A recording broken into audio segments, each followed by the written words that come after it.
الرحيم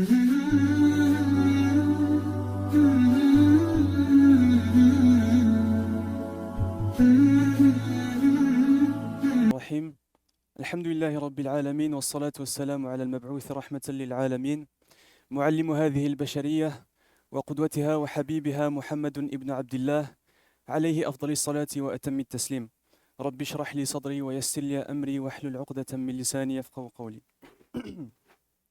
Assalamu alaikum wa rahmatullahi ta'ala wa barakatuh. Comme qu'on a parlé la semaine passée, Allah Azza wa Jal dit dans le Coran, dans Surat Zumar, Ba'da a'udhu billahi minash shaitanir rajim, bismillahir rahmanir rahim, قل يا عبادي الذين أسرفوا على أنفسهم لا تقنطوا من رحمة الله. Ne désespérez pas de la miséricorde d'Allah. Inna Allah yaghfiru dhunuba jami'a. Car certes, Allah pardonne tous les péchés. Et comme que Allah dit, sa miséricorde dépasse toute chose. Allah Azza wa Jal dit dans Surat Nisa, يريد الله أن يخفف عنكم وخلق الإنسان ضعيفا. Allah nous cherche la facilité. Allah, il aime nous faciliter les choses. Il a certes créé l'homme en étant faible. Donc comme on sait, on rentrera tous bi'idhnillah au paradis grâce à la miséricorde d'Allah. Dans un hadith, le prophète sallallahu alayhi wa sallam a dit aux compagnons, aucun de vous ne rentrera au paradis par ses actions. Il faut garder en tête qu'il parlait aux meilleurs des compagnons. Il leur dit, aucun d'entre vous ne rentrera au paradis par ses actions. Ils demandèrent au prophète sallallahu alayhi wa sallam, à la meilleure des créations d'Allah. Ils lui disent, même toi, ya Rasulallah? Et il dit, oui, même moi. Donc, Inch'Allah, comme que Allah a dit dans le Coran, dans Surat Al-Mulk, الذي خلق الموت والحياة ليبلوكم أيكم أحسن عملا. Il a certes créé la mort et la vie pour vous tester et voir lequel d'entre vous œuvrera de le mieux. Donc ce qu'il faut comprendre, c'est que le chemin vers le paradis, on le bâtit par nos actions, mais les portes ne s'ouvriront pas si ce n'est par la miséricorde d'Allah. Dans un hadith très connu, un homme avait adoré Allah pendant 500 ans. 500 ans, parfaite adoration. Tous les jours, il adore Allah. Et il arrive devant Allah et Allah lui dit, il dit aux anges, prenez-le, faites-le entrer au paradis par ma miséricorde. Et l'homme choqué, il dit, Ya Allah, pendant 500 ans, je t'ai adoré. Ya Allah, j'ai payé ma dette. Je vais rentrer au paradis, mais par mes actions, pas par ta rahma. Et Allah lui dit, il ordonne aux anges, il leur dit, ramenez la balance. Et il dit, posez ces 500 ans d'adoration sur un côté, et de l'autre bord, posez seulement, rien de plus, seulement la ni'ma que je lui ai donnée, le bienfait que je lui ai donné de pouvoir regarder par ses yeux. Et seulement cette ni'ma-là pesait plus lourd que 500 ans d'adoration. Allahu Akbar. Donc, comme qu'on a dit, la rahma d'Allah nous fera rentrer au paradis, mais nos actions, c'est par nos actions qu'on construit notre chemin, bi'idhnillah. Et Rasulullah sallallahu alayhi wa sallam nous a dit de ne jamais sous-estimer même la plus petite des actions. Et l'un des pièges de Shaitan, certes, il veut qu'on commette le plus de péchés, comme qu'Allah dit dans le Coran, Innama yad'u hizbahu liyakunu min ashabi sa'ir. Shaitan, il veut faire de nous des gens de l'enfer, il nous attire vers l'enfer. Mais mis à part le fait de nous faire commettre des péchés, il veut aussi qu'on commette les plus petites des bonnes actions. Alors que Rasulullah sallallahu alayhi wa sallam, il a dit, ne sous-estimez aucune petite action. Comme qu'il dit Allah dans le Coran, il dit, dans Surat Zalzala, que celui qui commet une bonne action, ne serait-ce que le poids d'une atome, Yawm al-Qiyamah, on le verra. Et l'un des noms de Yawm al-Qiyamah, c'est le jour du regret. Parce que cette journée-là, on comprendra réellement la valeur qu'une telle action aurait pu faire la différence entre Jannah et Jahannam. Et donc c'est ça, quand on commet des bonnes actions, faut jamais se dire, elle est petite, est-ce que ça va réellement changer quelque chose? Ça, c'est Allah qui s'en occupe. Quand Allah nous présente et nous met dans une situation où est-ce qu'on a l'opportunité de faire du bien, alors on le fait. Il faut le voir comme une semence qu'on a et qu'on la plante dans le sol. On ne sait pas qu'est-ce qui va en sortir, que ce soit quelque chose de petit ou de grand. Mais dans tous les cas, c'est quelque chose qui va nous rapporter la satisfaction d'Allah. Qu'Allah nous l'accorde. Allahumma amin. Allah Azza wa Jal dit dans Surat Ghafir,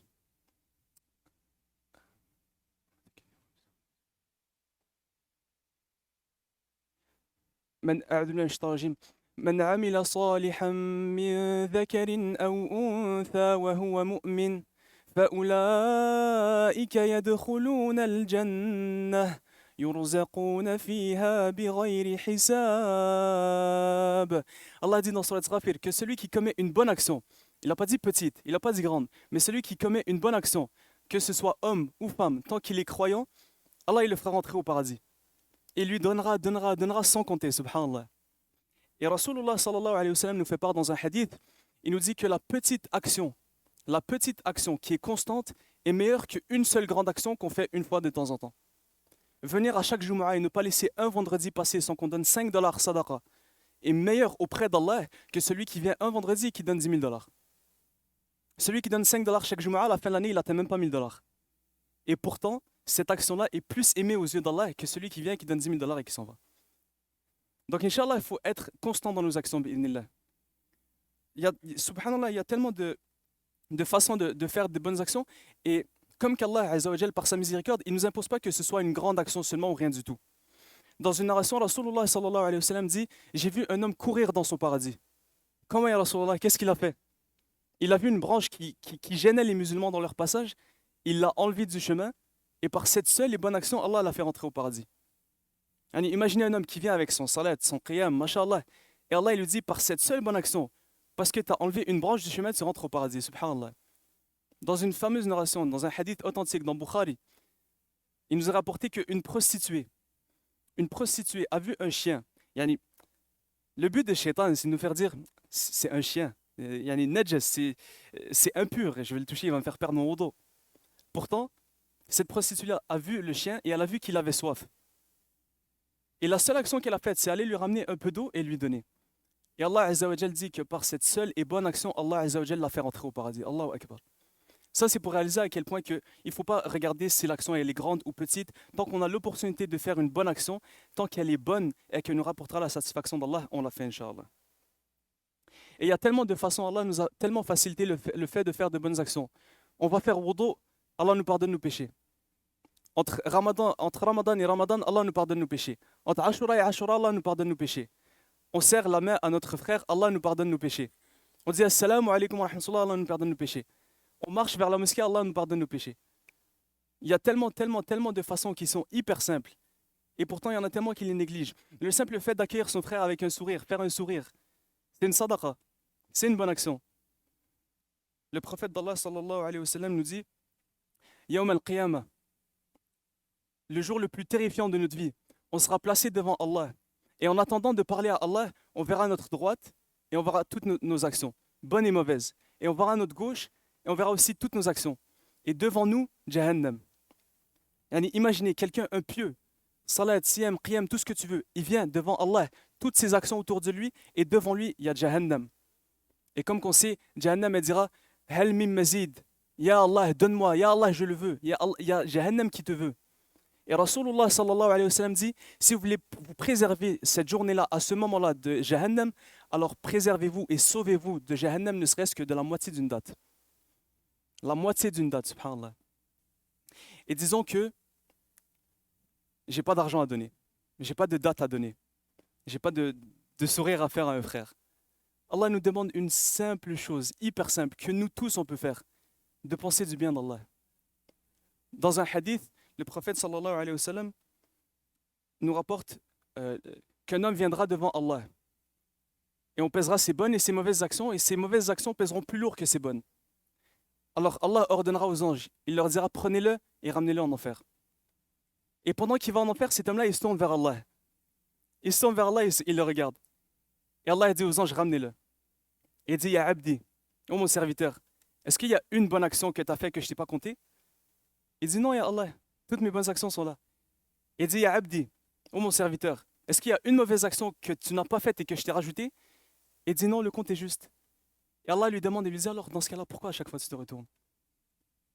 Et subhanallah, il lui répondit, Ma kana hadha dhanni fika ya Rab. Ya Allah, je ne m'attendais pas à ça de toi. Ya Allah, je pensais que même un pécheur comme moi, tu pouvais lui pardonner. Et Allah lui répondra, il dira aux anges, mon serviteur m'a appelé par ma merci, alors laissez-le entrer au paradis. Allahu Akbar. Le simple fait d'avoir une bonne pensée envers Allah, d'être sûr que Allah c'est celui qui pardonne tout et d'être sûr que sa miséricorde dépasse sa colère et que Allah peut me pardonner. Simplement le fait de bien penser d'Allah, ça peut nous sauver de l'enfer. Donc, mis à part le fait de faire de bonnes actions, il faut encore les préserver. Et dans un hadith, le prophète d'Allah sallallahu alayhi wa sallam nous rapporte que certains d'entre nous viendront yawm al-qiyamah avec des montagnes de bonnes actions énormes. On ne peut même pas s'imaginer à quel point ils ont fait des bonnes actions. Et pourtant, Allah détruira toutes leurs montagnes de hasanat. Pourquoi ils ont fait quoi? Parce qu'ils ont khataba hadha wa shatama hadha wa sabba hadha. Il a fait du mal à un tel, il a frappé un tel, il a calomnié sur un tel, il a insulté un tel. Parce qu'on fait du mal à autrui, Allah Azza wa Jal, il ne nous pardonne pas ça. Si je vole à un de mes frères, Allah il peut me pardonner le fait de voler. Mais le mal que j'ai causé à mon frère, ça reste à mon frère de me pardonner. Allah, certes, il est Rafour Rahim. Allah, c'est celui qui pardonne, c'est le tout miséricordieux. Mais du moment où on commet un mal contre un de nos frères et qu'on se dit Allah Rafour Rahim, Allah il pardonne tout, je peux me permettre de vivre, de faire du mal à qui je veux. Non, non. Yawm al-Qiyamah, on devra payer de nos bonnes actions. Et combien sont les hadiths qui nous rapportent que, même dans le Coran, Yawma yafirru al-mar'u min akhihi wa ummihi wa abihi, on fuira de nos pères, notre mère, nos frères, nos sœurs. Yawm al-Qiyamah, on ira voir nos parents, on leur dira j'ai été le meilleur des fils, donne-moi seulement une seule de tes hasanah. Nos parents. Et nos parents, ils nous diront non. Ce qui t'effraie, mes frères aussi. Alors je ne te donnerai pas ta hasanah. Tu as été le meilleur des fils. Mais mes hasanah, je les garde pour moi. Et pourtant, Yawm al-Qiyamah, peu importe à quel point nos actions sont grandes, Allah Azza wa Jal, il nous prévient. Il nous dit, vous allez devoir payer de vos bonnes actions si vous faites du mal à un tel. Et si vous n'avez pas de bonnes actions, alors on prendra des mauvaises actions de la personne à qui on a fait du mal et on vous les donnera à vous. Qu'Allah nous en préserve. Dites Amin. Et dans un autre hadith un peu similaire, un homme qui viendra, Rasulullah sallallahu alayhi wa sallam, il dit, sallallahu alayhi wa nabi, Allahumma salli wa sallam baraka ala Muhammad. Le prophète d'Allah sallallahu alayhi wa sallam nous parle d'un homme qui viendra, et il parlait aux compagnons, il disait, il fait partie de vos tribus, il fait partie de vos frères. Et il viendra yawm al-qiyamah, il dit, c'est pas un musulman comme tout le monde, c'est un musulman qui se levait au milieu de la nuit pour prier Allah. Un musulman qui se levait, qui au-delà de ses obligations, il faisait des actes surérogatoires pour se rapprocher d'Allah. Et malgré ça, cette personne elle est en danger. Cette personne elle peut rentrer en enfer. Pourquoi? Qu'est-ce qu'elle a fait? Parce que ces actes, elle ne les faisait pas pour Allah. Il viendra yawm al-qiyamah et il dira, Ya Allah, j'ai fait tel truc, et je me levais au milieu de la nuit pour lire le Coran, etc. Elle est où ma récompense? Allah il lui dira, tu as fait ça parce que tu voulais les éloges des gens. Tu voulais que les gens ils disent, oh, mashallah, un tel il fait ci, mashallah, un tel il fait ça. Ta récompense, tu l'as eu dans les sébats. Maintenant, demande-moi pas ta récompense. Et même Allah nous punira pour ça. Ceux qui font les actions pour les gens, ils n'ont absolument aucune hasana. Et donc, Inch'Allah, binlah, les conditions pour que nos actions soient acceptées, c'est qu'on les fasse uniquement pour Allah et qu'on suive le chemin du prophète sallallahu alayhi wa sallam. Et Allah Azza wa Jal dit dans le Coran, dans Surat Maryam, إن الذين آمنوا وعملوا الصالحات سيجعل لهم الرحمن ودا. Ceux qui commettent de bonnes actions, Allah il le regardera de leur amour. Imaginez se faire aimer par Allah. Allahu Akbar. La personne qui se fait aimer par Allah, Allah il appelle Jibril alayhi salam. Il dit Ya Jibril, inni uhibbu fulan. Et il nous nomme par nos noms. Il dit Ya Jibril, j'aime un tel, et j'aime un tel, et j'aime un tel, alors aime-le. Et Jibril alayhi salam à son tour, il appelle les anges, il dit Ya malaika. Ô ange d'Allah, Allah aime tel, alors aimez-le. Et les anges, ils feront en sorte que toute la terre t'aime et que les 7 cieux t'aiment. Et au-delà des 7 cieux, que Allah t'aime. Qu'Allah nous accorde de son amour. Allahumma amin. Allahumma amin. Donc, Inch'Allah, on garde en tête que Allah Azza wa Jalla n'a pas créé la religion pour nous rendre les choses difficiles. Quand on commet une bonne action, Allah nous multiplie cette bonne action. Pas il nous rajoute des hasanats. Il nous multiplie nos bonnes actions. Dans le Coran, c'est cité jusqu'à 700 fois. Quand on a l'intention de faire une bonne action et qu'on ne la fait pas, on a seulement l'intention de faire une bonne action, Allah il nous récompense pour ça. Quand on a l'intention de commettre une mauvaise action et qu'on ne la commet pas, Allah il nous récompense. Et quand on commet une mauvaise action, Allah il nous en écrit juste une. Ça c'est à quel point Allah il est miséricordieux envers nous. Et Inch'Allah on garde en tête qu'à chaque fois qu'on commet une mauvaise action, certes, parce que Allah a créé l'homme en étant faible. À chaque fois qu'on commet une mauvaise action, on la fait suivre d'une bonne action. Parce que la bonne action qu'on commet après la mauvaise action, elle efface celle d'avant. La bonne action suivie d'une mauvaise, elle efface la mauvaise action. Ça nous coûterait quoi? On désobéit à Allah. On désobéit à Allah et directement on dit Ya Allah, pardonne-moi. Ya Allah, pardonne-moi. Ya Allah, je t'ai désobéi. Yallah, je t'ai désobéi, alors aujourd'hui je vais venir à la mosquée. Je vais faire 2 rak'at. Yallah, je t'ai désobéi, alors aujourd'hui je vais faire minimum une salat dans la mosquée.